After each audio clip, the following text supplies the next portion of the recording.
Well, one of the things that you might have found as I was describing the four intellects to you is that you said, you know, I'm mostly that one intellect, those are my attributes, but I have a few of the attributes of some of the other intellects. How can that be? Well, guess what? That's quite normal. For most people, we can identify your secondary intellect quite easily.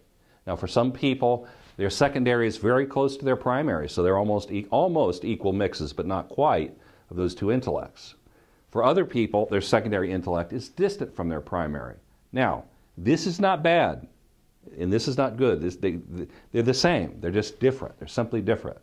Having a secondary close to the primary versus distant is just different. It's not bad or good. If somebody does have an identifiable secondary intellect, this pattern that you see on the slide depicts where the secondary is likely to be. But this is not an 85, 90, 95% correlation. So don't hang too much thought on this particular slide. Now, do you think, ma'am, there might be some dysfunction between these intellects? You're right. There definitely are. There are definitely dysfunction between the intellects. And thank you, gold star. Let's just pick on two of them. Let's talk about EQs and PDs. And let's talk about how PDs perceive EQs. Oh my God, if I'm a PD and you're an EQ, you know, these EQs are so shallow. They don't have all the facts. They're not deep in knowledge. How can I respect anybody that's not deep in knowledge? I know so much more than they do. And also, you know, I'm not sure they could execute anything even if their life depended on it. How can I respect anybody that can't execute? And you know, they're always spinning things and kind of acting like they know more than what I know they really know, but they seem to do that pretty well. And I'm just not sure I can trust these people. I'm just going to avoid contact with them, I think, if I'm a PD. And they're an EQ. Now let's turn that around and let's talk about how the EQs perceive the PDs. Oh, if I'm an EQ and you guys are PDs, oh, you geeks, nerds, propeller heads, to use an old term, nuts and bolts people, you know, they don't know how to spin. They couldn't sell anything if their life depended on it. How can I respect anybody that can't sell? And you know the worst thing about those PDs, if I'm an EQ, is every time I sit down with them, they want to tell me everything they know. Don't they understand that I'm in a hurry? Don't they get it? I don't want all of that. I don't want all of that. I want the least possible information. So if I arrange for a meeting with a PD, I'm going to make sure it's only 30 minutes. I'm going to make sure that my assistant comes in and gets me out. Maybe after 15 minutes, I'll have everything I need. So yes, there's a lot of dysfunction between these intellects. Now, if you came to this session thinking that this was a kumbaya team building exercise, sorry, that is not what we do. And there is zero kumbaya in what we do. What we are here to help you with, though, is we want these two people, whether they like each other or not, we could care less. But they must respect each other's intellect. They must respect each other's intellect. That is something we insist on. And actually, it's quite easy. We simply say to the EQ, how would you like to do what the PD does and work on one complex thing for a year and a half, working 60 hours a week, completely focused on that complex problem or issue or initiative. The EQ will tell you, not only do I not want to do that, I don't think I'm capable of doing that. And you said, okay, if we turn that around and we ask the PD, how would you like to do what the EQ does when they're out selling on the street? They're failing. If they're world class, they're failing 66% of the time. How would you like to be wrong? Remember that one thing I told you about PDs? How would you like to be wrong 66% of the time? The PDs will tell you, and they're quite serious when they do, I would rather walk on hot coals than be wrong 66% of the time. So we say, then okay, then you can respect what strength each of you bring to the table. You can have mutual respect because the other person is willing to do things that you're not willing to do. Okay? Can you respect that? And once we put it in those terms, you will find it's quite remarkable how the PDs start embracing an EQ in a different way. I'm not saying it's all sunshine and roses, but they start respecting what the EQ can do, and vice versa. The EQ has great respect for what the PDs can do, and know that they have no chance of succeeding without execution. Now, these are two intellects, the strategist and the networker, who, when they come together in life, it's a very powerful thing. Why? Because they each have what the other needs most. Now, the networker owns a set of relationships. If I'm a networker and all my relationships, imagine they're all here behind me, and I'm saying to the rest of you, look, I own these relationships. What I need from the rest of you is a pipeline of good ideas, innovations, creativity that I trust and that I can bring to my relationships. Now, who can do that? The strategist, right? And the strategist who's typically, not always, but typically very introverted, is saying, look, I don't get gratification until they not only have the idea, but people do something with it. And they don't have to like all of them as long as they like some of my babies, think that some are beautiful. Now, but I want people to get my ideas, but I don't really want to hang out with people at all, and that's very inconvenient. So who can help me socialize my ideas? Well, guess what? The networker. In fact, the networker needs the ideas. Do you see how powerful these two people can be? But if you think back to high school and you think about where would that networker kid be in high school? Ma'am, could you tell me what will be happening around that networker kid when she's out at recess at high school? Right. Absolutely right. All of her friends are going to be gathered around her. She's going to be the center of the party, gathering lots of attention, making sure that she's pulling everybody into the conversation because she's all about helping them as well. So a very popular kid, reasonably, well-dressed, maybe not as fancy as an EQ, but reasonably well-dressed. And then where is the strategist kid going to be? Sir, can you tell me that? And you would be absolutely right. Gold star for you too, ma'am. Gold star. So the strategist kid is, in fact, that kid out on the edge of the recess field, maybe by themselves, maybe these days with tattoos and some piercings going on, and definitely sending signals that they're different, and they do know that they're different. And then kind of feeling a little bit sadness that they're not surrounded by friends, perhaps like the networker, but also in a certain way, kind of reveling in their solitudes because they can use that time to think about ideas. So these two kids are unlikely to come together in high school, but when they come together in the business world, and it's not always by choice, by the way, it can be a very powerful combination. So let's take what we've learned and build a team. Let's go out here in the hallway today in this conference, and we'll find ourselves a PD. About 55% of the population are PDs, so it won't be hard to find a PD. And let's bring Ms. PD back here, so she's standing here with us. And we tell Ms. PD, look, we're going to give you a task, and the task is going to be like your most significant initiative back at your company. It's going to have 5 phases. The first phase is visioning. The second phase is strategy development. The third phase is value proposition development and selling the value proposition. The fourth phase is detail planning, and the final phase is execution.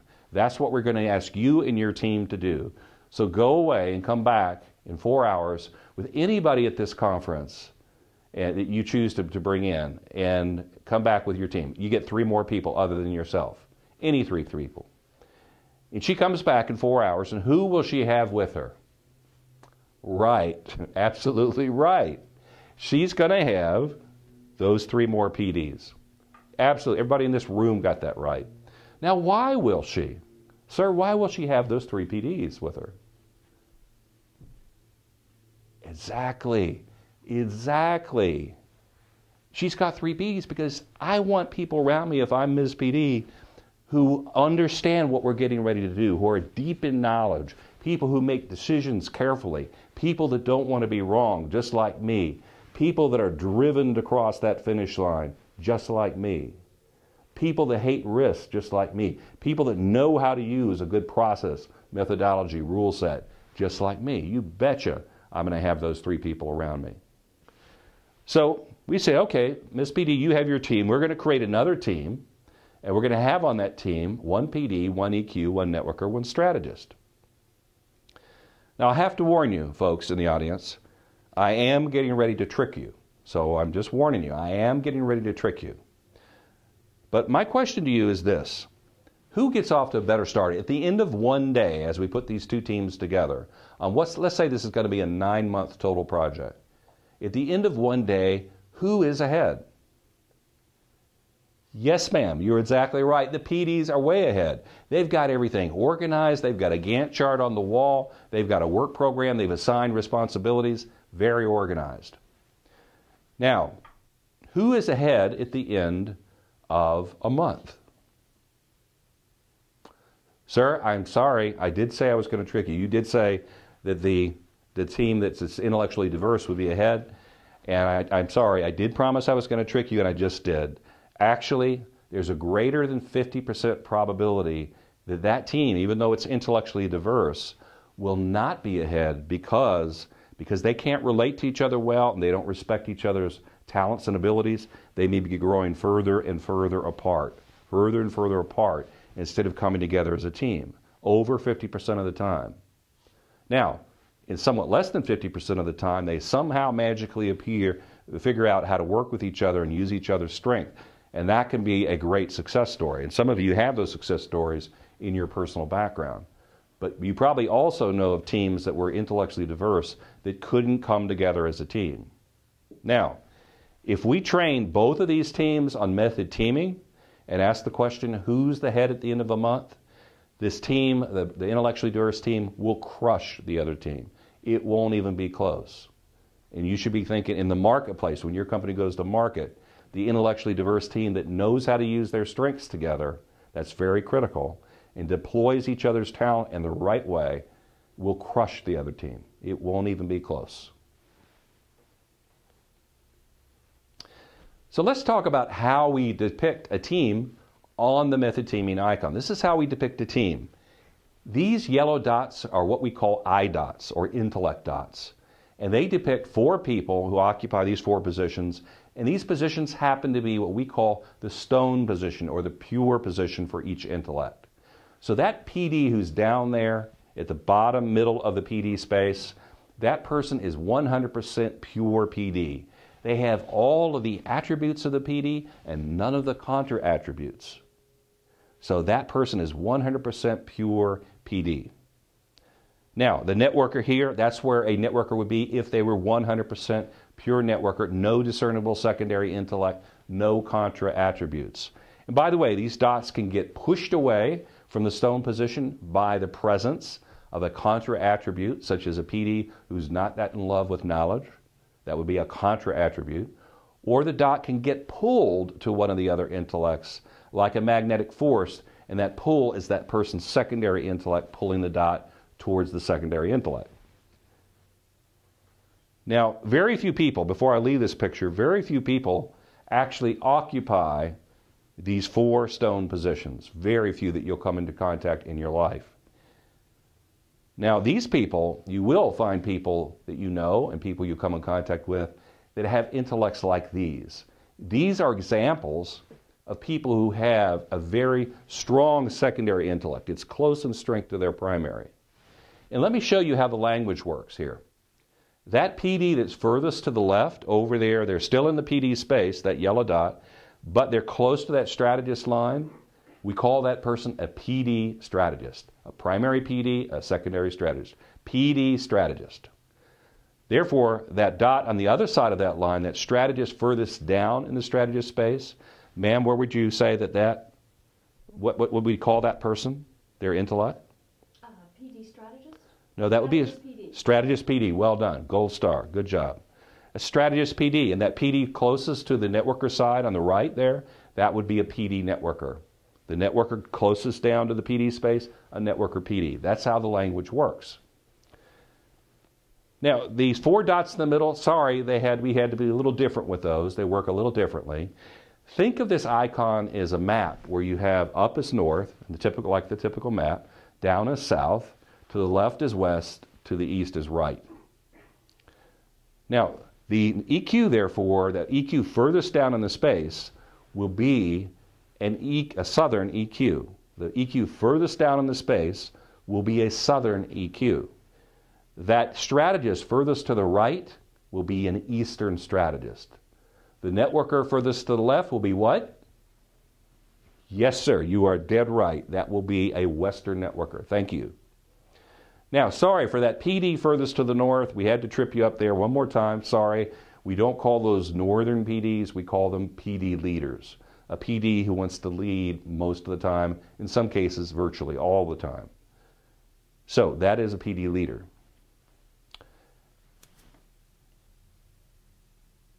How do we determine where those dots should be? Well, we do this with science. This is our science. We use a battery of 3 psychometric instruments, what we call an array of 3 psychometric instruments. Let me tell you where that comes from. Back in the early days of E&Y, when we were experimenting with this, we said, okay, in order to accelerate how to determine somebody's natural talent pattern, we need to go to the world of psychometric instruments. Now, this is very important. We didn't start in the world of psychometric instruments and then travel to the business world. We started in the business world, and then after we had our definitions fully intact and present, we went to the psychometric world and said, can your instrument help us distinguish between these 4 intellects? Very important differentiating feature for us. So we were business people in the context of big business, doing business with big business. That's where this came from. Now,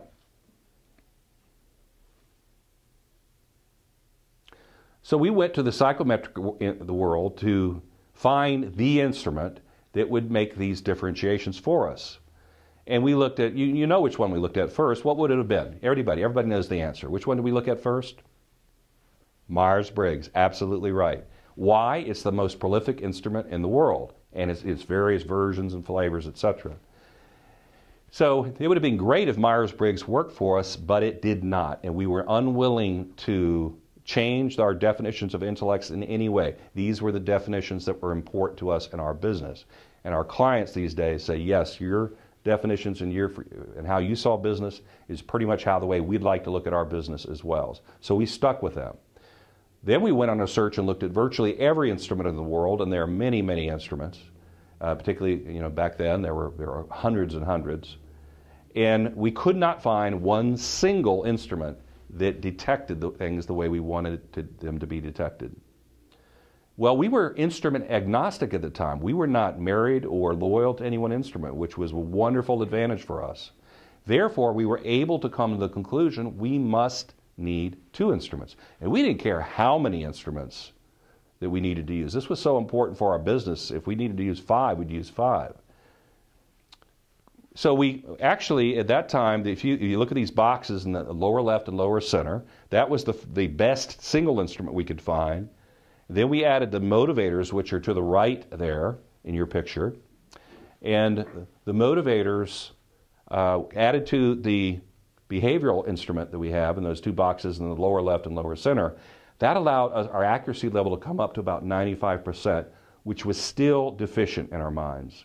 And our biggest weakness was we could not detect strategists with absolute certainty. You're talking too much to the PC, and I'm concerned that that's not going to come across well. He's probably going to show a slide there, though. Okay. Right, Gus? Yes. If I'm looking down, he'll show a slide instead of me. You're right, but he'll show a slide there. You're right, but I'll try to fix that too, so he has more choice. We probably see more slides than his face. I see. I hadn't thought about that. The other thing is you're punctuating with now consistently, over and over and over again. Saying the word now? Yeah. Now. Whenever Okay. you're moving from one section to another, one Okay. thought to another, it's now. I can say look, or other Or ones. just take a breath a minute and think.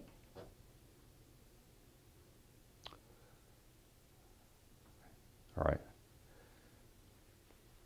So with the combination of these 2 instruments, we were able to get our accuracy level up to about what we thought was about 95%, which was really good, but not good enough. I knew that someday I needed to be able to identify the right 3rd instrument that would bring our accuracy up to 99.9% plus. When I started this company in early 2003, OND, that was the first thing we did, is we went on a search for the right third instrument. And we looked at everything on the market at that time. And we did find the ideal third instrument, which is that box you see in the upper left of our profile, which is the cognitive structure box. Now, cognitive structures does not measure how intelligent you are. We absolutely don't know that. We don't know that. But it does show us with great clarity how your mind channels the intelligence you have. It tells us that with exquisite clarity. Now, what we found was if we can understand your natural pattern of behavior, we can understand your motivators, and we understand how your mind channels your intellectual energy, we can draw a very accurate bead on where your intellect is in the method teaming schema, the method teaming icon. So by using these three instruments, we get very high level accuracy. Now let me tell you something interesting about these three instruments. They don't always agree. They don't always agree. It's quite common to have some level, anywhere from minimal disagreement to maximal disagreement amongst the three instruments.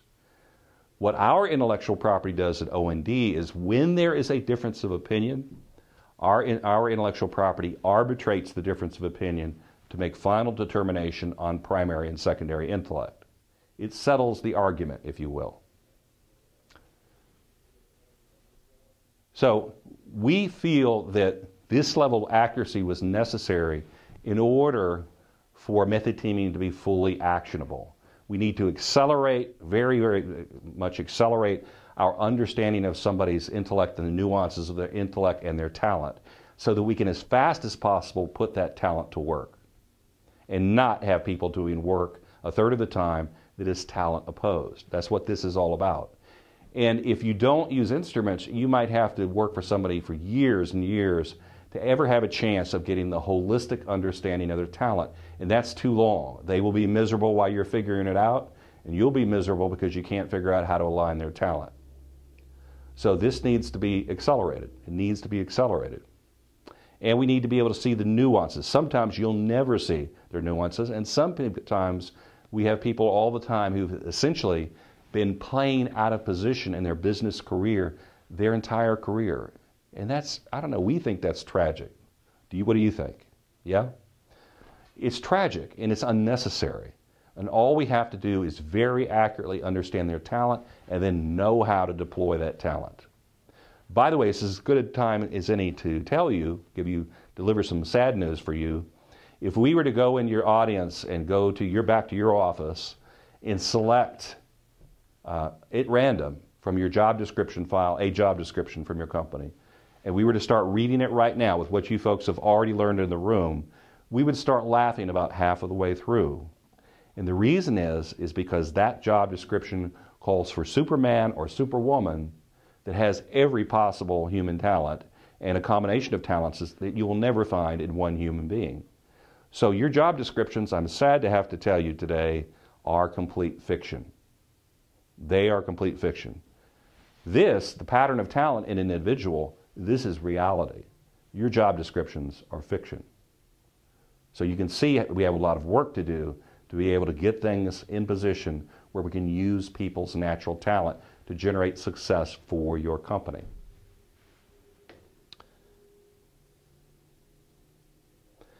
Now, we also said it, I think that now again, we said at the beginning of the talk that we knew that we needed to keep the science quite simple. Notice that you're only looking at one page here. That is the entirety of the method teaming profile. We get 69 pages of output on every individual, but we reduce that to one page because we have found that people will use it. Having all the science is wonderful. If people don't use it, it's so what?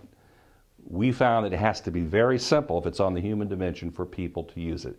Even people who are dealing with great complexity on the technology and process dimension. They need these human solutions to be simple.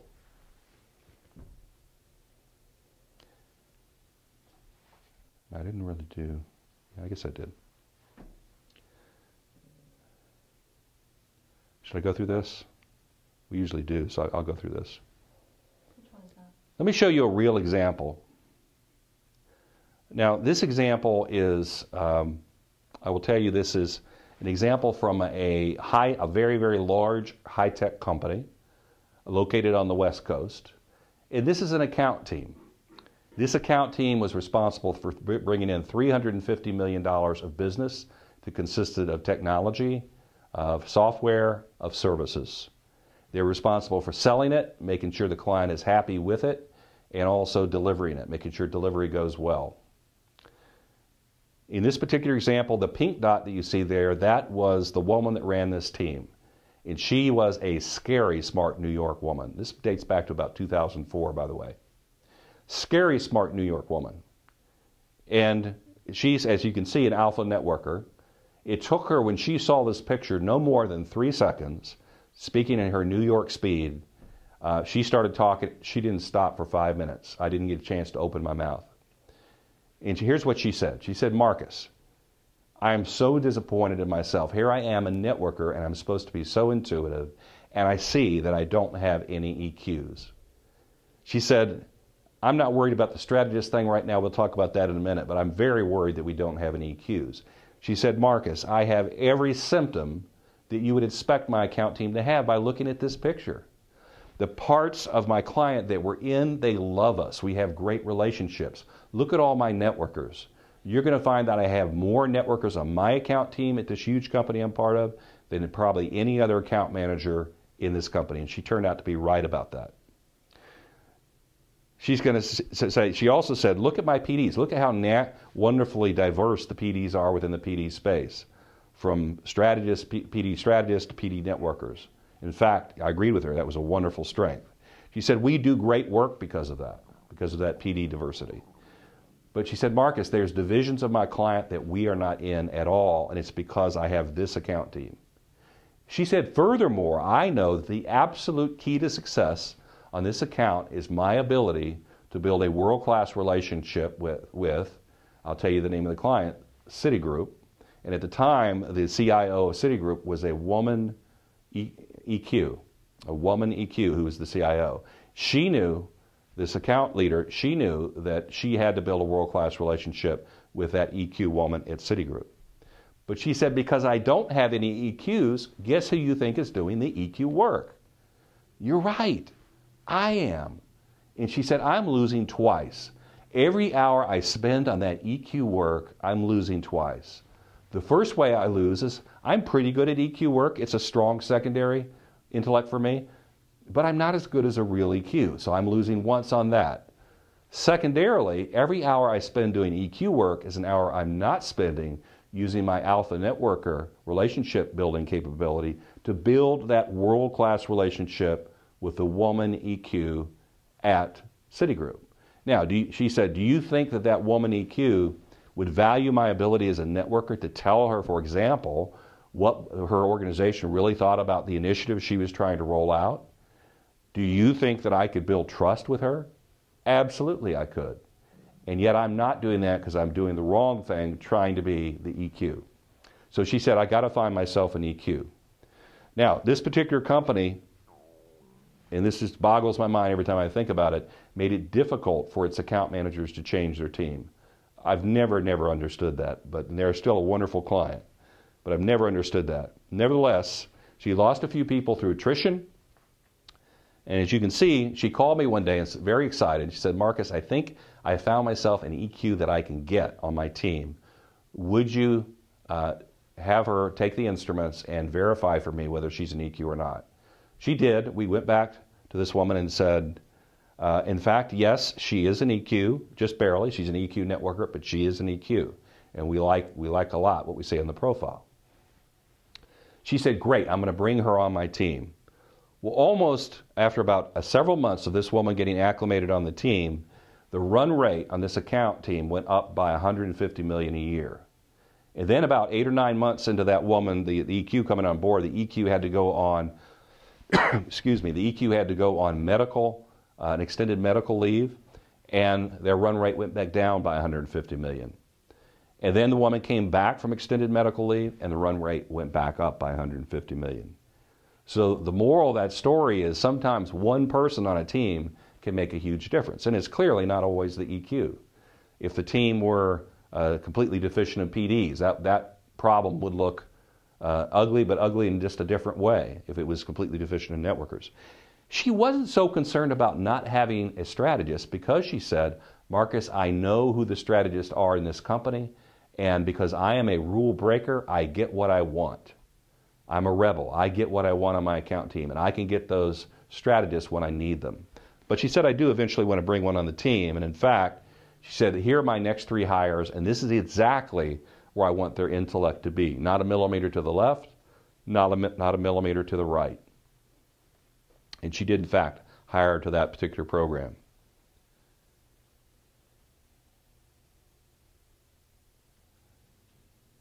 Here are simply some other teams. We're just dashing through these slides just to show you that teams can look very different in different environments. We're not going to spend any time on those.